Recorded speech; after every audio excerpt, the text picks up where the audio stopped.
Well, I was a student at Cal Arts, and I wanted to make a movie on 16 millimeter. I'd been making short movies on Super 8, and they were just musical numbers. I would just sing a song, and I would wear maybe like a costume that I made in front of a set that I made, and or I had some where I had other women singing a song in a set, or a few women, and I just did.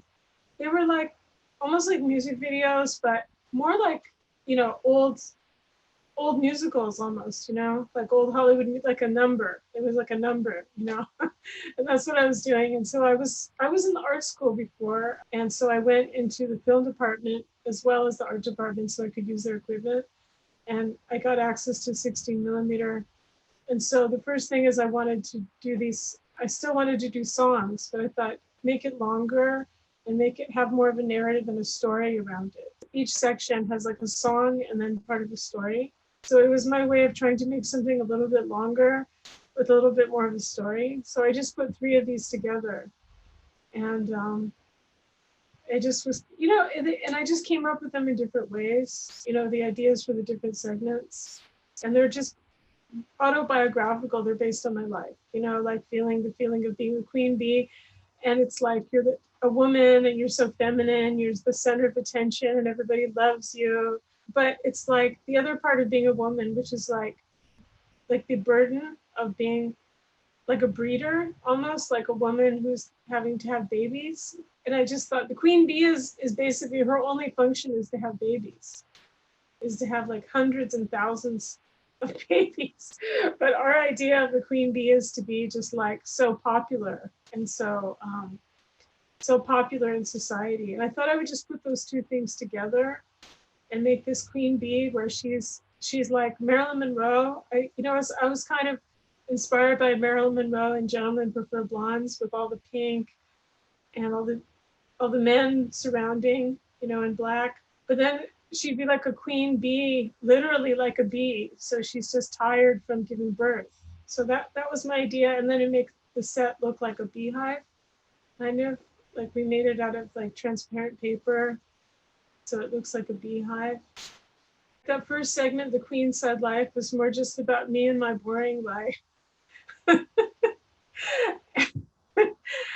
the last segment was based also on something that happened to me actually when I was about 15, where I was almost gang raped at a party when my friend left, and I was the only woman at the girl at the party. And there was like all these men, and they came after me, and I actually ran outside, and there was nowhere to go. It was like a fence. I couldn't get out, and I ran up a tree like a cat. I was stuck at the top of the tree. And then some man, one of the men was nice, and he made the other men go away, and he took care of me till my friend came back. Like he didn't let the other men touch me. But it was really lucky because it was the scariest thing that had ever happened to me in my life. So I thought about making it about this way that a woman, I thought about the way that I was saved from the most terrible situation was by getting the pity of a man who felt sorry for me. And he felt sorry for me because I was so innocent.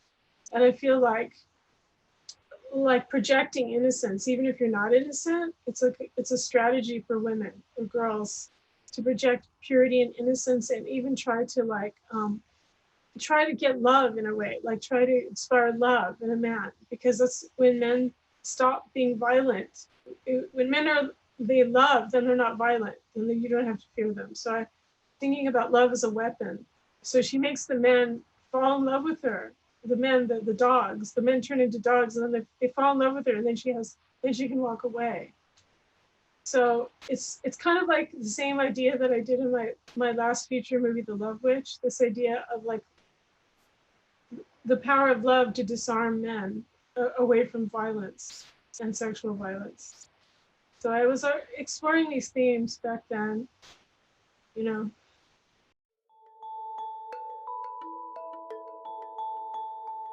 I always like to make everything very real, but to transform it the way I have it in my fantasy life, because the real is too painful. So if you take it and you make it into a fantasy, because it's like what I did when I was a little girl, when I would read fairy tales. The fairy tales could be very scary because they're about horrible, horrible things. But it's like Cinderella, take Cinderella. Like, let's say you have people that are being really mean to you in your family, people that are being like sisters that are mean, or people that are being really mean to you, and you feel like nobody understands, nobody cares, and then it's like Cinderella. It's like, oh, but then maybe inside you're very special and you're very beautiful, and somebody will notice that you're very beautiful and they'll help you, and you'll get out of your situation and you'll be like a beautiful person, and everybody will admire you and respect you because you have some light inside of you. So it's like the way fairy tales, when I was a little girl, they helped me to get out of my feelings of pain and trauma. So I feel like films are like that for me too. Like, you take that situation, and going up the tree. That was like the worst thing that ever happened to me. And it's like you make it into a movie, and then it's outside of you. You took it and you threw it outside of you, and you make it into a fantasy. And it's not threatening anymore, because it's like you purged it. You transformed it into something magical. And you have like a magical white horse, and you have a magical prince, and you have a magical film is magical, and you can turn it into something else. So like everything about my movies is based on something very real. And then I try to turn it into like, almost like when you have a dream and it's a horrible nightmare. And then towards the very end, right as you're waking up, it turns into a beautiful fantasy. And when you wake up, it's like, because it's too painful. The dream is too painful. So then you end up like almost like willing it to turn out well. As you're waking up, like you're only half asleep, and then you're. So yeah.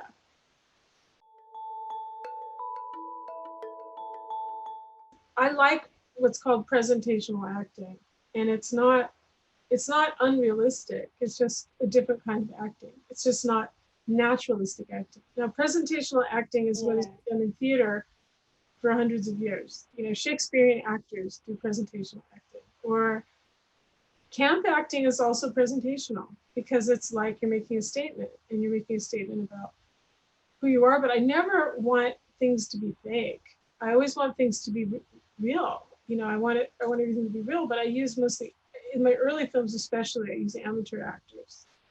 So they're doing their best, you know, but they're projecting something from their personality and not just creating a character. But I always like to have some professional actors too, like mix it up. But like Bresson, like he called his actors models. I kind of think of my actors as models too. Um, when I cast, though, I'm looking at a lot of things. I'm not just picking anybody. I'm not just picking any amateurs. I'm picking people with charisma, with a certain quality. I like people who feel comfortable in front of the camera, and you can tell. And they don't care. They get a camera on them, and they're just gonna be like, they're just gonna perform. It's like, here's the camera. I love it. Well, at the school that I went to, we had sets, we had studios. There was a set called the Black and White Studio. It's basically just like, it had a big white cyc in it, cyclorama, and that's where I made the Queen Bee set. And then there was another set. It was called the Permanent Set. It was like a living room set, and that's where I did the little party scene in Three Examples. And if I hadn't had those sets, I don't know what I would have done, because they were kind of perfect. They already looked kind of like movies. It was like they were designed to look good on a movie. If I hadn't had that plus the free equipment, I couldn't have done that. You know what I mean? Like, that would have cost so much money. So, I mean, the tuition of the school was very expensive, and I spent like 12 years paying back my student loans, but it included those studios. So, and I got to make a film. So, you know what I mean? It ended up being worth it. But, it's because I watched a lot of classic movies. We were all shot on sets in studios. I was really, really, really obsessed with getting into those studios and using all the free lights and the free equipment and the free cameras. I just thought, this is the biggest asset. If I'm paying all this money to go to this school, this is what I'm getting materially out of it.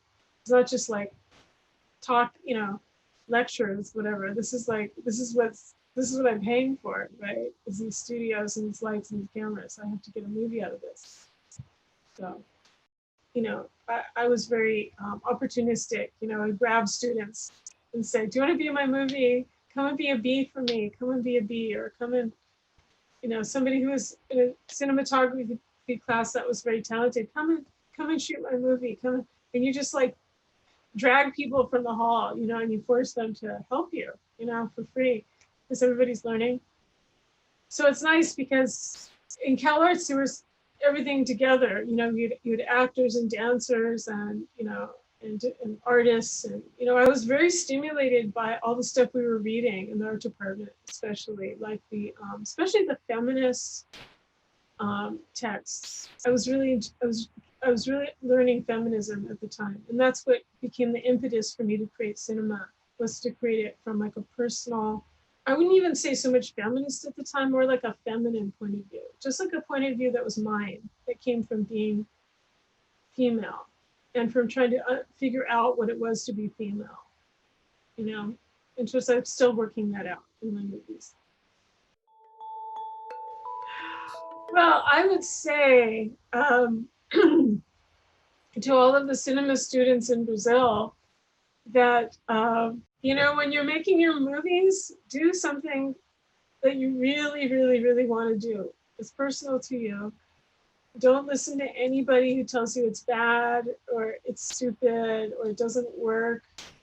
And just do exactly what you want to do. The more it's you, it represents you, the better. And don't worry about it. And in the end, if you're proud of what you do, other people are going to love it too. And that's how you're going to make your way. I really enjoyed speaking with you, and good luck with all of your projects and with your festival.